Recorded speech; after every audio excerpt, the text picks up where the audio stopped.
Welcome back to Basic Business Training Part 2, and we are so thankful that you are back with us again.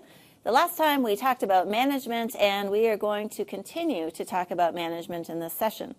If you remember, we talked about what does it mean to be a servant leader, and how can you be a leader as opposed to a boss, and what are the ways that you can be developing competencies and capacity and creativity in those that God has blessed you to bring into your business to provide employment.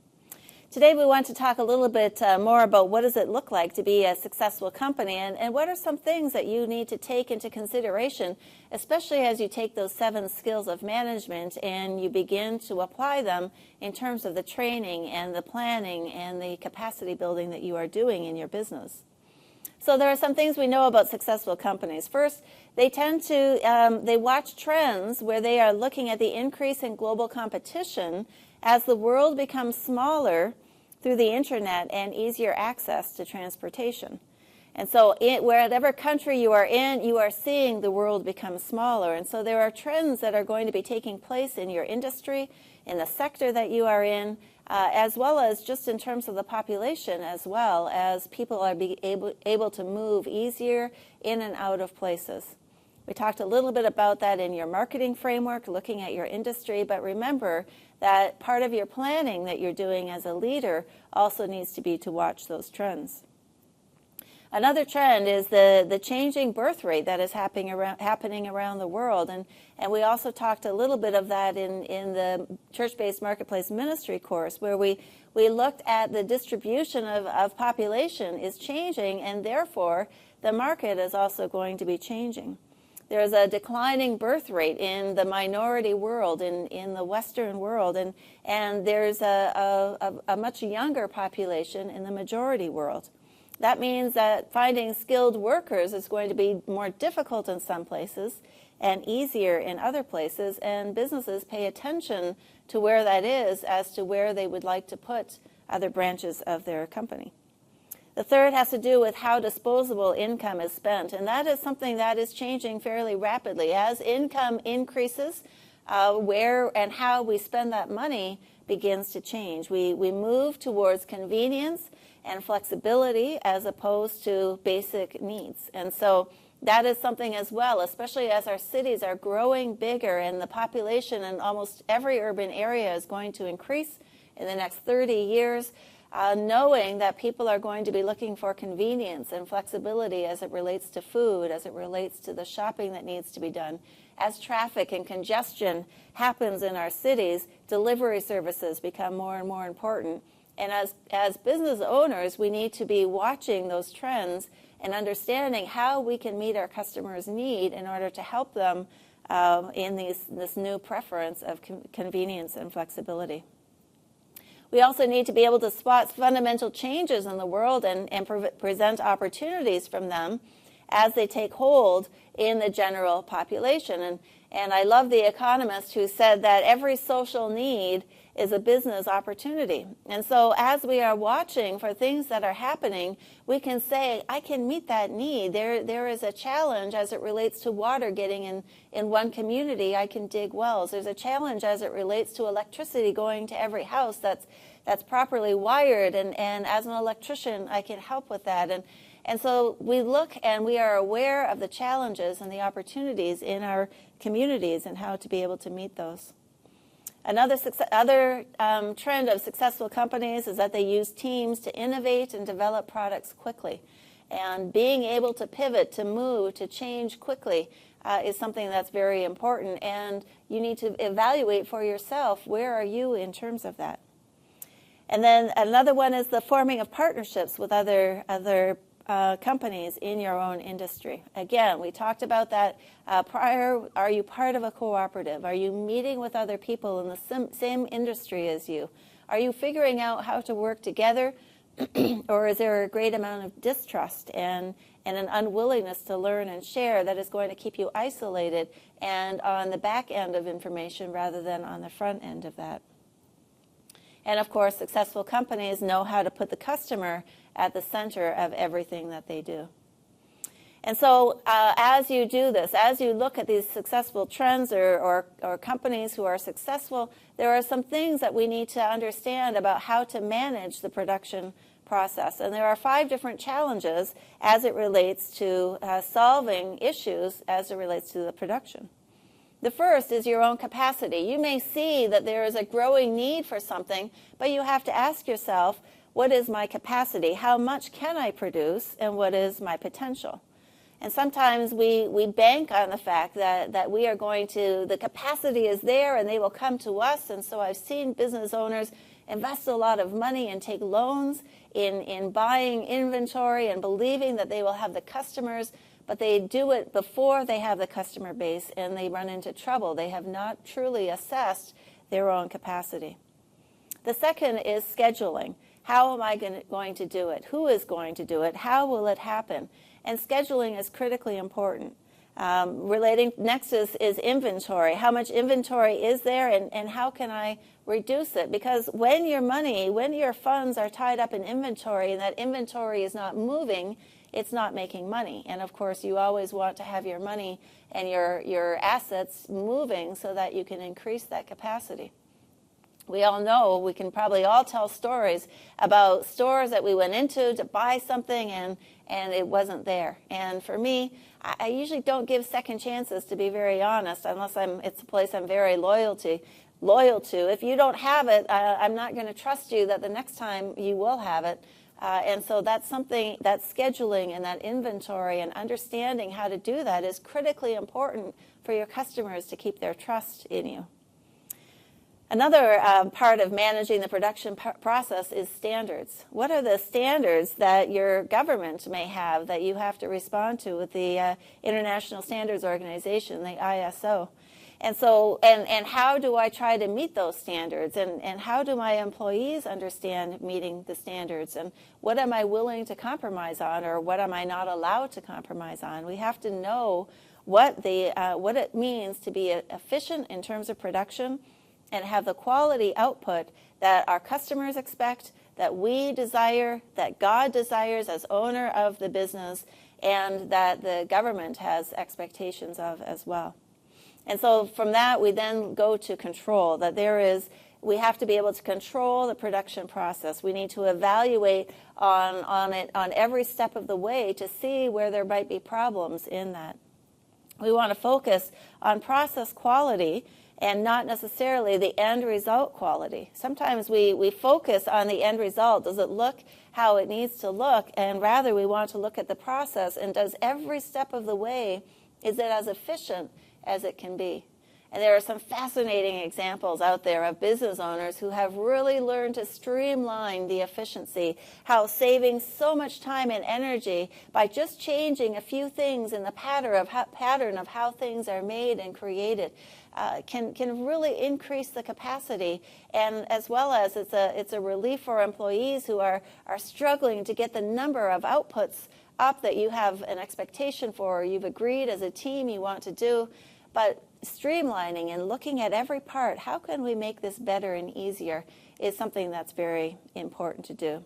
So capacities, scheduling, inventory, standards, and control, those are part of the management process that control the production that will allow you to increase your capacity. But one thing we also have to recognize is that business owners, we have to understand that there are different levels of risk that we might be willing to do. Some people are more prone to risk than other people, and looking at the production line and looking at how to be a servant leader and looking at how to build capacities and competencies, there are some risks in that. Even hiring somebody can be a risk. And so we want to ask this question just for fun, how risky are you? And I wonder, as you're sitting there, how many of you would raise your hands if I asked you if you would be willing to jump out of an airplane with a parachute? Is that a risk that you would be willing or interested in taking? Maybe you're not willing to jump out of an airplane with a parachute. How many of you would be willing to ride an elephant? Would that be a risk that you're willing to take? Maybe you're not quite that risky even, but you might be willing to ride a horse. And maybe even that might be a bit of a stretch for you, and you're willing to, what about riding a donkey? Now, from what I've seen, I think horses might be easier to manage than donkeys, but at least you're lower to the ground, and so if there's a problem, you might not get hurt if you fall off. And so we all have different levels of risk, and to go along with that, that's a good thing, because we all need to have different levels in order to make this world work. We need people who are willing to take big risks, and if it doesn't work, they aren't crushed, because they have that kind of a personality. And some of us want to take little risks, and that's okay for us as well, because altogether it makes up this marketplace that God has designed. But we do understand that doing business is risky, and risk management is a part that we want to talk about next. Risk management as it relates to 10 different types of risk that managers, that leaders, that business owners need to take and need to consider as they are going into business. The first type of risk that we take is, of course, a financial risk. You are investing your money, your talent, your time into a business, and it is risky because those resources could be put elsewhere. You could not do that. You might stay looking for a job or working for somebody else, and so branching out on your own, there is significant financial risk to that. A second risk that we want to be aware of, and I'm sure many of you are aware of, is the currency or exchange risk as it relates to your own value of money. We have seen inflation go to the point where some of our currencies are worth half of what they used to be, and we see that from country to country and time to time, that there is a challenge with that. And so if you are importing or you are exporting materials, that can have a significant impact on your business. It's a risk that you take if you begin to import things or export things and you have these currency fluctuations that can have a serious damper on the way you are doing business. A third type of risk is a credit risk, and most businesses feel compelled to extend credit because most customers demand credit, and of course it causes a number of problems. First of all, do I extend credit to somebody who demands it when I don't know them? Do I have the courage and the ability to say no to that? Do I trust that they will pay it back, and if they don't, what do I do? Do I call them? How do I find them? How much time do I spend on that? What is the credit risk that I am willing to take as a business? The fourth type of risk is a security risk. And of course, as you begin to gather assets, as you begin to build your business, as the Lord blesses you to be a blessing, you also need to protect those. You have capital, inventory, resources, and somebody may decide that they want to try to break in. And so how much money will you spend on protecting those, on having cameras, CCTV, or having security guards? What is it that you are willing to risk, and how much will you risk when and if you put types of security precautions in? The fifth type of risk is a property risk, and of course it's the potential financial loss of owning real estate, and some natural disasters happen. You may have buildings that you have purchased, and a tornado or a hurricane comes through, and of course you have opportunities to buy insurance, but we sometimes think that we don't want to buy the insurance, that we want to trust the Lord, and sometimes natural disasters happen, and that's a risk that we have when we have property. The sixth type of risk is a regulatory risk, and businesses are often at the mercy of their governments, who might put in certain regulations as it relates to different fees that need to be paid, as it relates to taxes, registration of the business, licensing of the business, the standards of the business. And there's a risk that you take when you start a business that you don't know what the government is going to do and how that will impact you and your business. And so that's another risk that has to be considered. The seventh risk is a legal risk. When you sell a product or a service, you are at risk of being sued by the customers, or at least being accused of things by the customers if you're not in a society that loves to sue. But even worse, the reputation that comes as a result of that, harm that comes to anybody who is using your product or your service. If harm comes to them, of course, you would be devastated in that as well. And so some of us are involved in transporting people. And if there's an accident, there's a legal risk. Some of us are involved in making machines, designing machines that people will use. And if something goes wrong, we have a legal risk. And so that is a risk that we have to consider. The eighth risk is the information technology risk, and this has to do with, of course, as more and more things go online, the opportunity for people to hack into our systems and to steal customer information or to steal information about our finances and our own bank accounts that can be at risk with that. And so protecting our customers and the business means that we have to have certain things in place to protect our information from any sort of intruder into that system. The ninth risk, of course, is a country or a political risk, and that would be if you have instability in your country. And if a country is experiencing instability, the businesses are usually the first to feel that effect. People stop spending. People start saving. People begin leaving. This is an immediate crisis that can happen, and we can think of many times where we have seen that happen, that the first thing that people will do, whether it's a natural disaster, whether it's a protest or conflicts, is board up the windows, leave the businesses, and close them down. And so that's another risk you have to consider as to how stable is the country in the political situation. And of course, the reputational risk is one that we know of. We've talked about that happy customers tell 3 people, unhappy customers tell 3,000.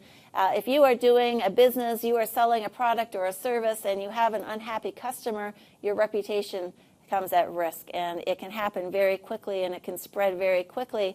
And again, that's a risk that you are taking when you do a business. Now, I hope this doesn't discourage you. There's a lot of risk, and that is why not everybody is gifted to run a business. Not everybody has the skills necessary to be able to take those types of risks. Some of us jump out of airplanes. Others of us only want to be on a donkey, and we need to figure out how risky are we willing to be. But to not take a risk is also risky. Sometimes God is asking us to take a risk. Certainly Abraham had to risk his business when God told him to move, and others as well. And so if God has given you gifts and talents, we don't want to be like the person who received the 1 talent and simply bury it because we are afraid of risk. But we have to be prayerful with it, and we have to be thoughtful about it. And then there are also some tools that we can talk through about how to manage some of these risks. Again, we need to use our brain more than our back. We need to be thinking about which of these risks apply to me and which are the ones that I have to work especially hard at. The first tool to manage risk is prevention and safety procedures. There are things that you can do to help protect your employees, to help protect your customers from any product that is going to do some damage, any service that might be problematic in those ways. You need to look at what are the procedures that you have and make sure that you write something up. And not just write it up, have the person receiving it, especially an employee, sign to show that they received that training. And then make sure that you are posting it on the walls, that you are reviewing it regularly. It's not a one-time thing you give when someone is hired and you don't have to deal with it. But safety, the flourishing of your employees is critically important. And they need to also understand that the safety of the customers is critically important. The second is to then control the environment, to be able to walk around and walk through to see what are potential hazards, where are there cords on the floor, where are there things that might cause some damage or some challenges to the employees or the customers as they are going through it. But that control is for you to see where is it that somebody who wants to break in has an opportunity to do that, and what is the flow of who locks up and who opens up and all of those things. Where is money kept in a safe place, and what are the procedures for that? There are many things that need to be put into place to control the environment. As you control the environment, you also need to then monitor that those safety procedures are being followed, and making sure that people are accountable to each other for how they are following those procedures, so that you may have the best procedures in the world, but if they're not being followed and if you're not monitoring, then you continue to be at risk. The fourth is insurance. And I want to talk about insurance for a minute, because I know that there are people who are afraid of insurance. They are afraid that if they buy life insurance, it may mean that they are thinking they are going to die, and they might die. They are afraid of health insurance, and that if they have health insurance, they might get sick. But insurance is simply a way to help cover you in case these things happen. The reality is almost all of us will get sick at some point. Our bodies tend to go down in value. They don't increase in value as we get older. And so being sick will happen, and paying insurance is something that we have an option to pay, which will help us to be able to control those costs if something happens. Many of our countries have different health schemes that we can participate in. And yes, it takes money to do that, and it takes discipline to pay into that. But to not have it can be so much more expensive. If you are running a business, having rental insurance, having inventory insurance for all the contents of your business, having fire insurance is critically important. But it's also important that you make sure that you are working with credible people. I worked with a man who ran a motorcycle parts shop, and there was a fire that broke out in the shop that was next to him, and it spread to his shop, and he had fire insurance. But when he went to collect on it, they refused to pay it. They gave all sorts of reasons why they couldn't, and why they shouldn't, and eventually they just left town and disappeared. So you want to make sure that you're working with somebody who's credible, that will pay things out. But having that insurance is not something we do out of fear or superstition, that if we have that something bad will happen. But we do it trusting that God is the owner of this business. He has given it to flourish people, to flourish the employees, to flourish the customers. And so we have to do everything in our power to help protect it so it can continue to do what God has created it to do. So look into insurance and make it something that you work into your budget for the business, that you pay on an annual basis. Usually it's a very small amount, but it can help and protect your employees and your family, and continue to provide the great services that you're providing for your customers as well.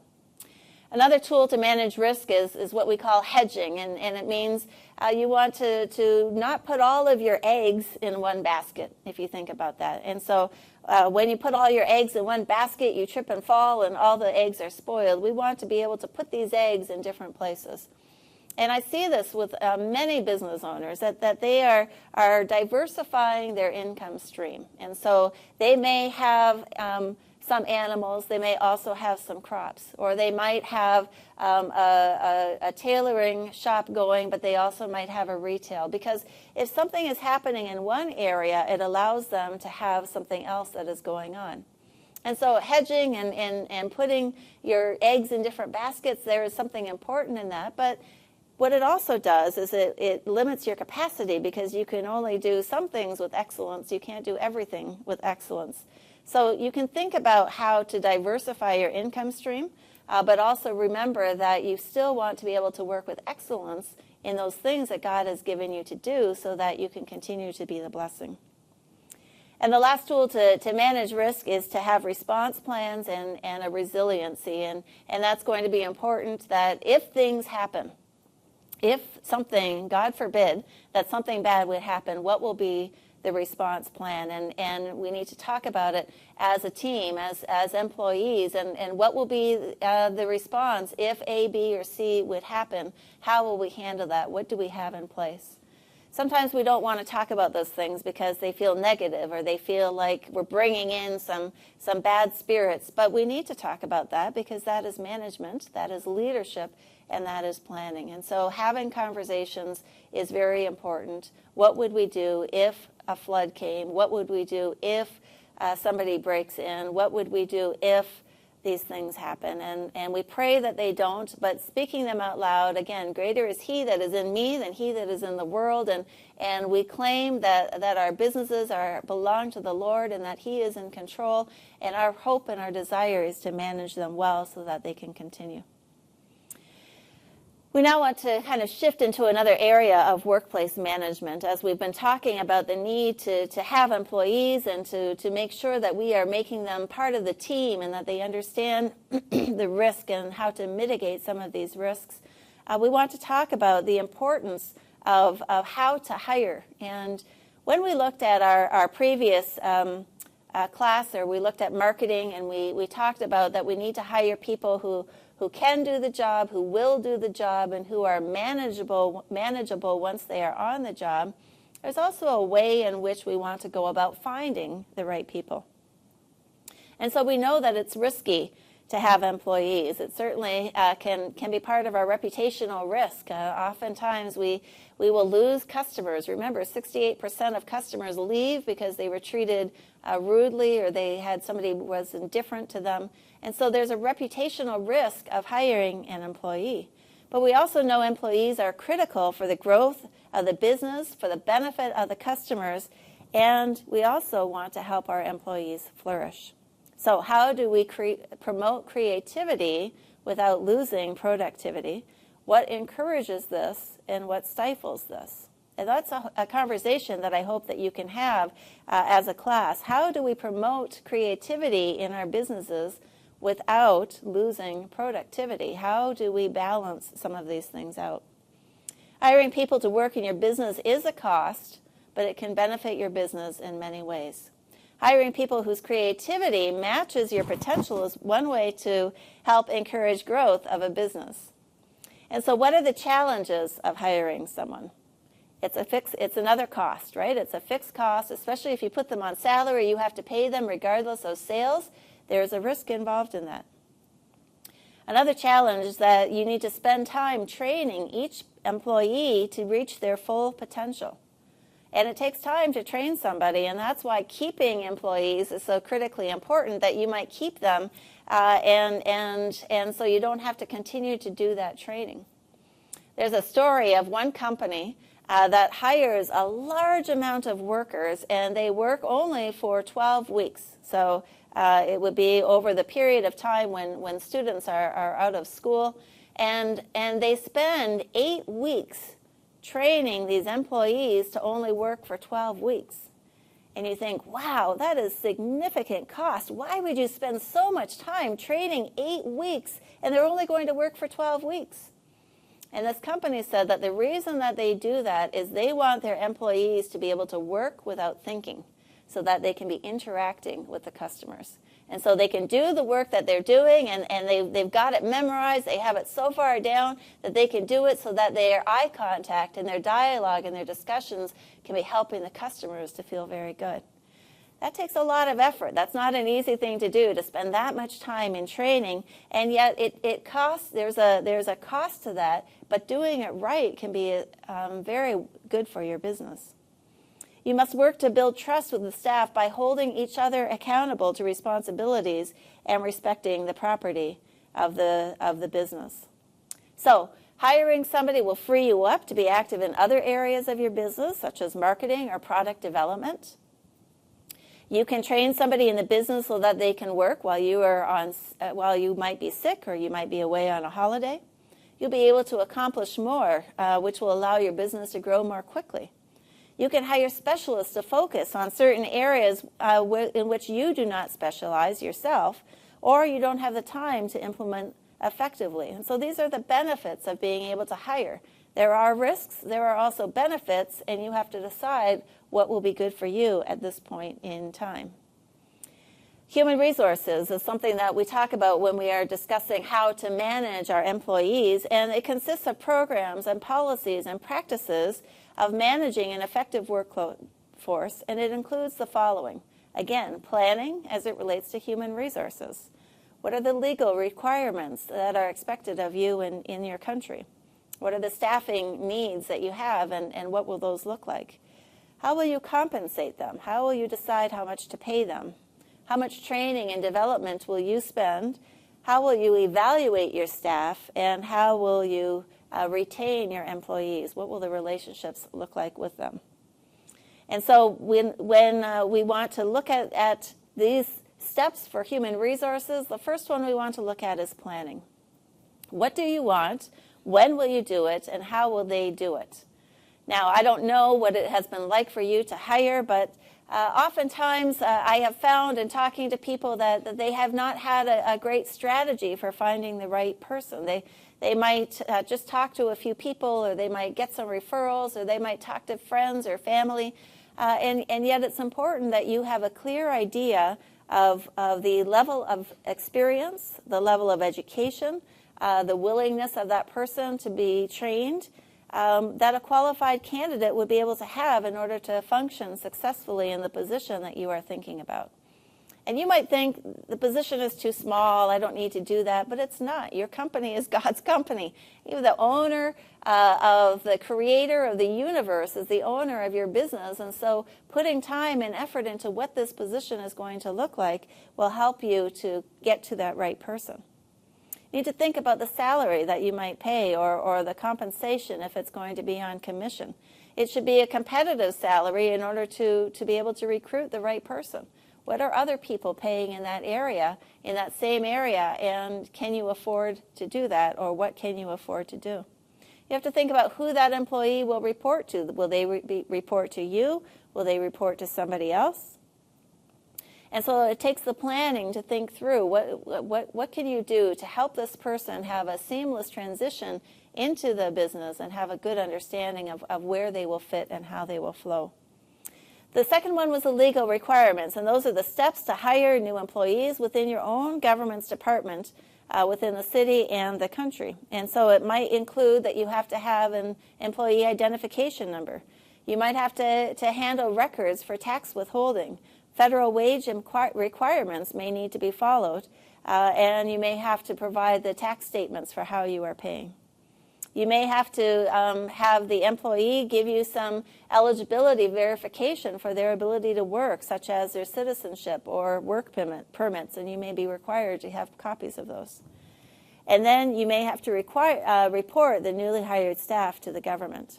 There may be other legal requirements in your own context, and I encourage you to check those out and to talk to others who are doing business as well, but make sure that you get to the ministry that is going to help you to have all the right information so that you don't end up having problems after some time. Now it comes down to staffing it. So you've designed the position, you've looked at the legal requirements, now you need to start looking for the person. And so you want to recruit qualified candidates by publishing information about the position. You could ask people to send in their CVs or their resume, or you might have an application that they fill out where they can tell you about their experience and give you some references that you could contact. From there, you want to create a short list of candidates that you will look through, and then you want to interview the top ones that you are thinking might be good. From there, you want to shorten the list to 2 or 3, and you might have to have a second interview and bring some other members of the team in for a second interview to find out who's going to be the best fit. You want to, once you decide on a person, you want to conduct a background check, and a medical check is required also by some countries. You want to make the job offer, and I encourage you to put it in writing and have both people sign it so that you have a memory of what was agreed upon at the time. And sometimes, again, you might think that sounds very administrative and bureaucratic, and we're a small business, but believe me, I have seen very small businesses get into lots of trouble because they didn't have things written down.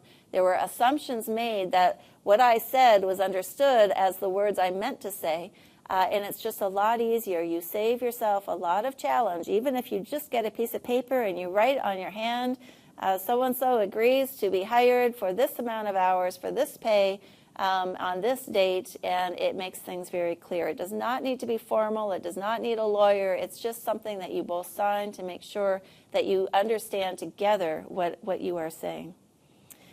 It's also very smart to have a testing period and to have that person on probation for 30 days to 90 days It gives you a chance when you hire the person to say, we just want to see if this fits. I mean, we don't know each other. We don't know how we work. And at the end of 90 days, if you don't like us, you're free to leave. And if we don't see that you're a good fit, then we are free to ask you to leave.